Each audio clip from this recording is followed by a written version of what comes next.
4 सतगुरु सरोज माता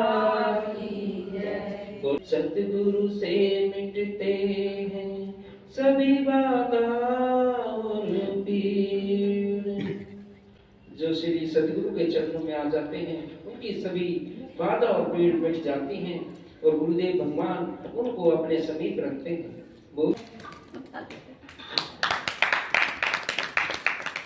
साल है ना, वो भगवान के लिए नहीं होता, हम इंसानों के लिए होता है। क्योंकि ये तो आदि अनादिकाल से इस पृथ्वी पर है, देवी लोक में रहते हैं, इनके लिए कोई नया साल नहीं है। जो नया साल है वो हम लोगों के लिए है, जो गुरु की सत्संग में जाते हैं, गुरु की वाणी सुनते हैं।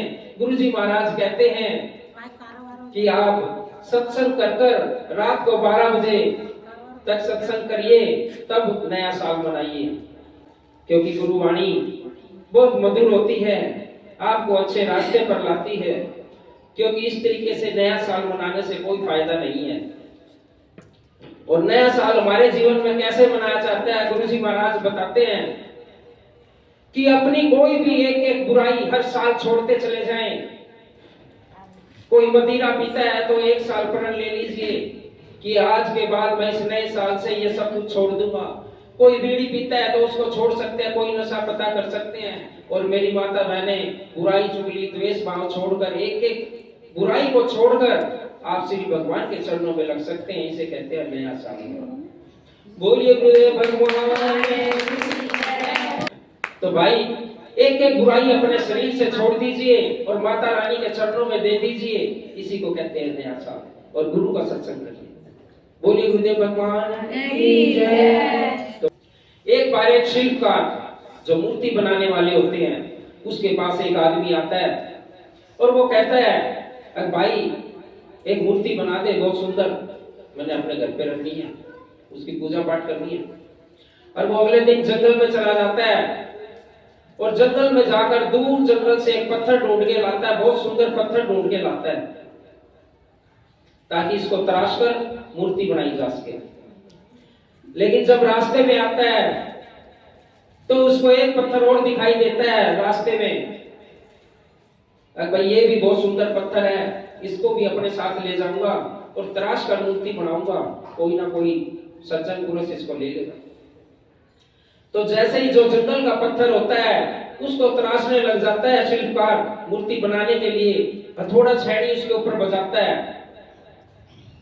और बहुत सारे हथौड़ा छेड़ी बजाने के बाद पत्थर शिल्पकार को बोलता है, भाई मुझे छोड़ दे, बहुत दर्द हो रहा है मुझे। तो इतने हथौड़े छेड़ी बजाएगा, अभी तक तो आधी भी नहीं बनी, इतने में तो मैं वैसे ही मर जाऊंगा, मुझे छोड़ दे। शिल्पकार को दया आ जाती है और उस पत्थर को छोड़ देता है। देखिए कैसी घटना है, आप सब लोगों के जीवन से जुड़ी हुई है। नए साल पर इस घटना से सीखकर कुछ ना कुछ बुराई अपने छोड़ सकते हैं। बोलिए गुरुदेव भगवान की जय। तो शिल्पकार उस पत्थर को छोड़ देता है। उसकी दयावान, जो उसकी दया करुणा के बोल थे पत्थर के, तो वो सुनकर वो उसको छोड़ देता है। पर जो रास्ते में पत्थर पड़ा था ना, उसको उठा के मूर्ति तराशने लग जाता है। और मूर्ति तराश दी, बहुत सुंदर मूर्ति बन गई और लेने वाले वहां पे आ गए। उसने वो मूर्ति ले ली जो रास्ते में पत्थर पड़ा था। जब वो लेके जाने लगे, भाई ये मूर्ति तो हमने ले ली, बहुत सुंदर बनाई है, एक ये पत्थर पड़ा जो रास्ते में, ये और दे दे। क्यों? नुका इसको तो मंदिर में रखेंगे, नारियल फोड़ने के लिए भी तो पत्थर चाहिए भाई, नारियल फोड़ने के लिए भी तो चाहिए। ले जाओ भाई, खरीद गए, ले जाओ उठा के जाओ। चले गए, मूर्ति को भगवान में मंदिर में स्थापित कर दिया और उस पत्थर को बाहर स्थापित कर दिया। कोई भी भगत आएगा, नारियल फोड़ेगा और भगवान को चढ़ाएगा। अब प्यारे देख लो, कौन कौन वो नारियल फोड़ने वाला पत्थर बनेगा। अगर एक बारी गुरु का उपदेश मानकर उसकी सख्त वाणी का मनन कर कर समाज में मान सम्मान पा सकते हैं। अगर थोड़े से दर्द को सहन कर लिया, माँ बाप की डांट को सहन कर लिया, गुरु के दरबार की डांट को सहन कर लिया, तो पूजनीय हो जाओगे प्यारे। और जो नहीं किया तो सारी जिंदगी नारियल ही फूटते रहेंगे सिर पे, कुछ नहीं होगा। वो थोड़ा सा दर्द सहन कर लेता तो ये हर रोज 10, 20, 50 नारियल नहीं फूटते उसके सिर पे। बोलिए गुरुदेव भगवान की